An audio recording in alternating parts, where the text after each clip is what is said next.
Hey guys, welcome to the latest edition of the Muir Reflection. John from the John Muir Show here, and there is a new report from the Wisconsin Department of Health Services saying that the number of abortions that took place in the state of Wisconsin had increased for a second consecutive year back in 2018.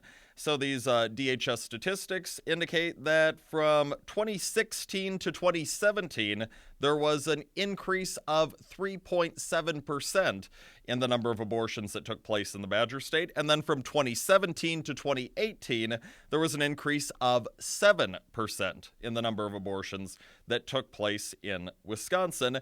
Between the 2 years, there were nearly 12,000 babies that were aborted in just the state of Wisconsin.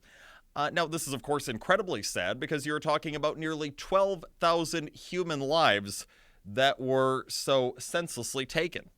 These kids, they were not even given a chance in this world. Rather, they were murdered.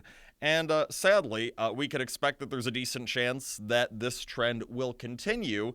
We had some GOP legislative efforts to try and protect the lives of these babies who are being killed via abortion. Of course, that legislation did not get enacted into law because we had Wisconsin's Democrat Governor Tony Evers opposing all of these Republican efforts to protect human life. And the problem's not just at the state level here in Wisconsin, also at the federal level. Just this past week, we had a couple of measures that were voted upon in the United States Senate, a couple of measures pertaining to abortion that were voted on in the United States Senate. One was called the Born Alive Abortion Survivors Protection Act, and this one, as the name indicates, would require that medical care be provided for any babies who survive a botched abortion. That measure failed in the United States Senate. You had all Democrats except for Joe Manchin, Doug Jones, and Bob Casey opposing this proposal, thus keeping it from getting to the necessary 60 senators to approve the measure. And the other piece of legislation that was being considered on this front in the United States Senate this week was called the Pain-Capable Unborn Child Protection Act, and that one would prohibit any abortion after 20 weeks of pregnancy, which is the time when it is stated that the fetus feels pain.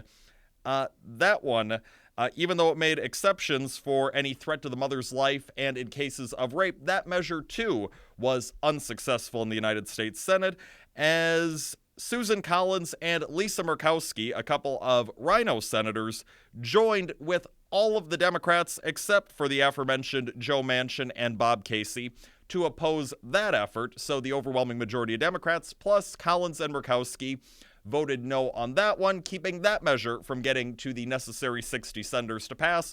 So at the end of the day, neither of those two pro-life measures passed in the United States Senate. And it's incredibly sad that this keeps taking place because, again, we are talking about human beings here. We are talking about the youngest, most vulnerable of life among us in our society. And these individuals deserve rights. You hear time and time again when it comes to abortion, all of these folks who are pro-abortion are always talking about, but it's the woman's right to choose, and it's the woman's right to choose. Yes, women have rights in the United States just as men have rights in the United States.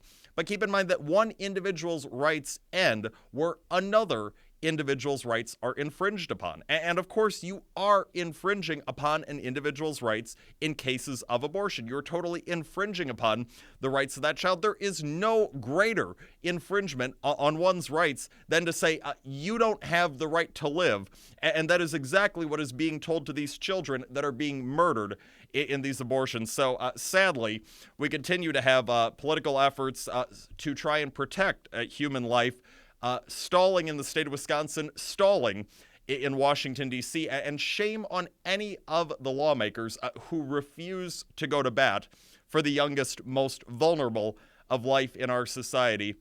It's an absolute disgrace that any politician would be okay with these children getting killed. But sadly, that seems to be the case for a lot of elected officials, a lot on the Democrat side, and as I noted, some on the Republican side as well.